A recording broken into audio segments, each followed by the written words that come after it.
বিএনপির ভারপ্রাপ্ত চেয়ারম্যান তারেক রহমানের নিরাপত্তার স্বার্থে জিয়া উদ্যান ও সাভার জাতীয় স্মৃতিসৌধ সহ ঢাকা আরিচা মহাসড়কের গুরুত্বপূর্ণ পয়েন্টে পর্যাপ্ত সংখ্যক বিজিবি মোতায়েন করা হয়েছে।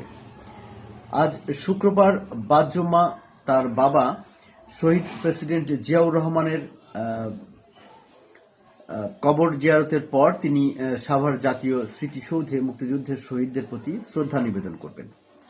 বিএনপির ভারপ্রাপ্ত চেয়ারম্যান তারেক রহমান 17 বছর পর দেশে ফিরেছেন এবং দেশে ফেরার একদিন পর আজ তিনি জুম্মার নামাজ শেষে গুলশানের বাসভবন থেকে প্রথমে রাজধানীর শেরেবাংলা নগরে তার বাবা শহীদ প্রেসিডেন্ট জিয়াউর রহমানের কবর জিয়ারত করবেন।